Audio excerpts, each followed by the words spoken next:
The Pacific Ocean is bigger than we think. If a trail is drawn across the earth from a beach in Chile, it will still end up in the Pacific Ocean on the other side of the earth.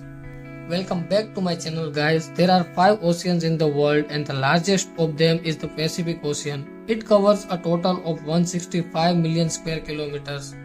To put this into perspective, the total land area on the earth is only 148 million square kilometers. That means the Pacific Ocean is alone much larger than all the mountains, desert, forest and island of the world combined. This ocean is home to only a few islands and most of them are so small that they appear as much dots on a map.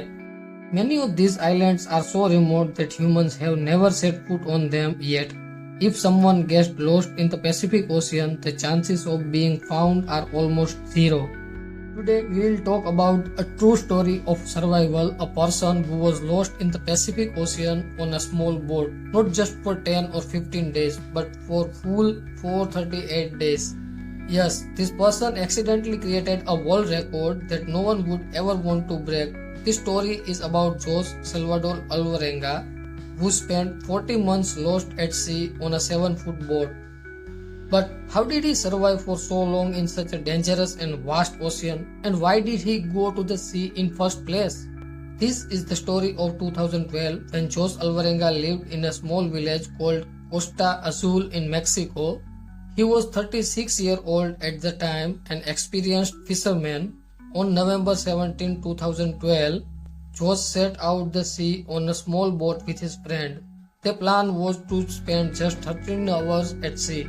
So they carried very little food and water. The 7-foot boat had only one engine and a refrigerator to store fish. Jose and his friend went about 120 kilometers off the Mexican coast to spread these fishing nets. Everything seemed fine until the terrible storm suddenly hit. To save their lives, they had to abandon their fishing nets and headed back towards the shore as fast as possible. Jose drove the boat at full speed for 6 hours straight. By 7 in the morning, they were just 20 kilometers away from the shore. They could even see their village in the distance. And it felt like they had left the storm for behind, but their luck ran out. Just when they thought they were safe, the engine of the boat broke down, leaving them stranded. They had no oars and no sail to steer the boat. Their only hope was a radio, which Jose used to send the location to his boss. They waited for help, but something unexpected happened. The radio's battery died and now they were completely cut off from the outside world. Jose and his friend were still trying to process what had happened when things got even worse. Strong winds began to push their boat back out into the sea. Slowly the shore they could see earlier disappeared from view.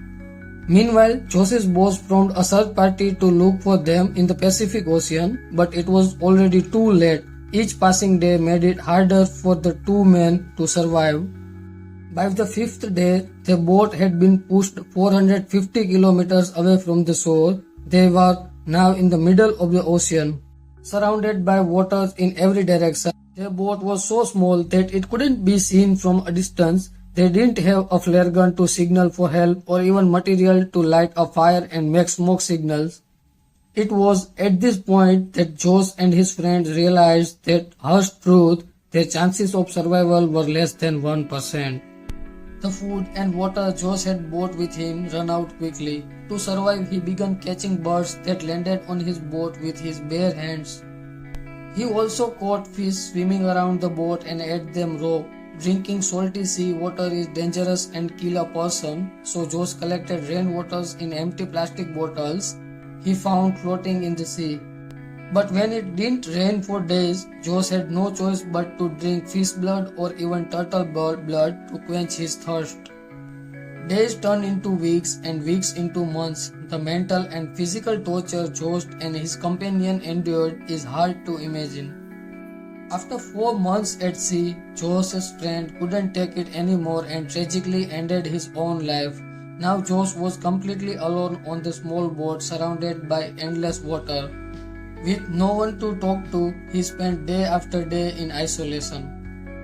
According to the estimate, Joseph's boat drifted into one of the quietest part of the Pacific Ocean, the area where even cargo ships rarely pass. By this time, 6 months had gone since he left the coast of Mexico.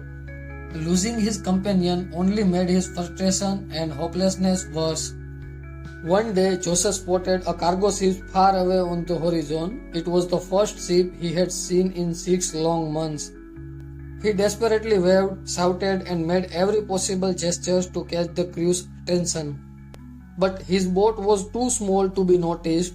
The ship passed by without stopping, crushing Joseph's hope once again.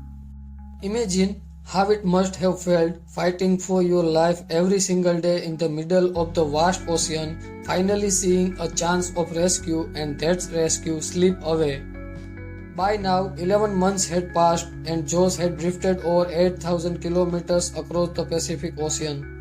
His clothes were completely torn and all he had left was a piece of underwear to shield himself from the harsh sunlight. But finally, after over a year of unimaginable suffering, luck smiled on Josh. On January 13, 2014, after 14 months at sea, Josh noticed a coconut floating in the water near his boat. He realized this could mean he was close to an island. As coconuts likely came from trees on shore, a short while later he saw an island in the distance. Afraid, what if he might miss it, Josh jumped into the water and swam towards the island. For the first time in 14 months, he finally set foot on land. It was an overwhelming moment for Josh, who hadn't touched solid ground since he left the coast of Mexico. On this island, he discovered a small beach house where some locals lived. After 438 days, this was the first time Josh had seen or spoken to another human being. The island he landed on was a remote part of the Marshall Island called Ibon Atoll. What's truly remarkable is that this island is like a tiny dot in the vast Pacific Ocean. If Josh had missed it, his next stop would have been the Philippines, which was still 5,000 kilometers away.